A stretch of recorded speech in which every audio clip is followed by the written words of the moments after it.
அதை நிச்சயமா நாங்க கண்டிக்கிறோம். இந்த பிள்ளைங்களுக்கு மனசுல நல்ல உணர்வுகளையும் நல்ல சிந்தனைகளையும் விதைக்கணும். அதில் கடந்த காலம் கர்மா இப்படிதான் இருக்குது, இது பாவம் பண்ணிட்டீங்க, புண்ணியம் பண்ணிட்டீங்க எல்லாம் போய் இந்த பிள்ளைங்க மனசுல போய் விதைக்கலாமா? இதெல்லாம் நல்லா படிக்கணும், நல்லா வளரணும், முன்னேறணும், அமைதியா இருக்கணும், மற்றவங்களை மதிக்கணும், அது நல்ல பழக்க வழக்கங்களை கற்றுக் கொடுக்கணும். புகைப்பிடிக்க கூடாது, மது அருந்தக்கூடாது, அப்படிலாம் இது போன்ற உணர்வுகளை கற்றுக் கொடுக்க வேண்டிய பள்ளிக்கூடத்தில் அது இப்போ சமீபத்தில் நடந்ததில் அது நிச்சயமா தவறு, அதை கண்டிக்கத்தக்கது. இது போன்ற இன்னும் ஒரு சம்பவம் நடக்கக்கூடாது. முதலமைச்சர் ஏதோ நடவடிக்கை எடுக்கிறேன்னு சொல்லியிருக்கிறாரு.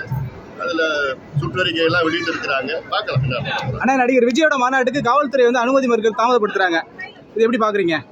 அது அவரு காவல்துறைக்கும் அவங்களுக்கும் சம்மந்தப்பட்டது. அது அதில் அதாவது யார் மாநாடுக்கு கேட்டாலும் நிச்சயமா அது சட்டத்திற்குள் என்னென்ன விதிகள் இருக்கிறதோ அதை கடைபிடித்து காவல்துறை அனுமதி கொடுக்கணும். காவல்துறை அதாவது ஜனநாயக கடமை. ஒரு மாநாடு நடத்துவது ஒரு கட்சியுடைய மாநாடு என்பது அல்லது பொதுக்கூட்டம் என்பது அந்த கட்சியுடைய ஜனநாயக கடமை.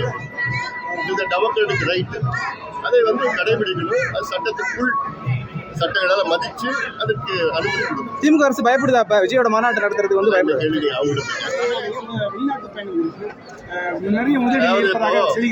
இன்னைக்கு கூட என்னுடைய அறிக்கை ஒன்று வெளியிட்டு இருக்கிறது.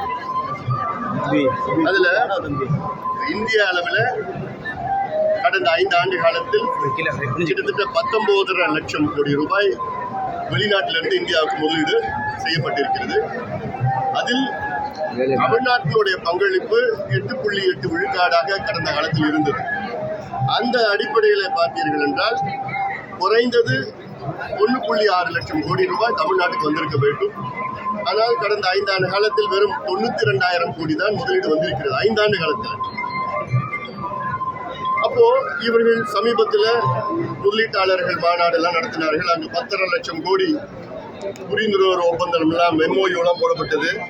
ஆனால் அந்த ஒப்பந்தத்திலே முதலீடுன்னு பார்த்தீங்கன்னா வெறும் 17,000 கோடி தான். அப்போ எதுக்கு நீங்க வெளியில போறீங்க? என்ன காரணம்? முதலீடு வரணும், வேலை வாய்ப்பு உருவாக்கணும், பொருளாதாரம் வளரணும், தமிழ்நாடு வளர்ச்சி அடையணும்.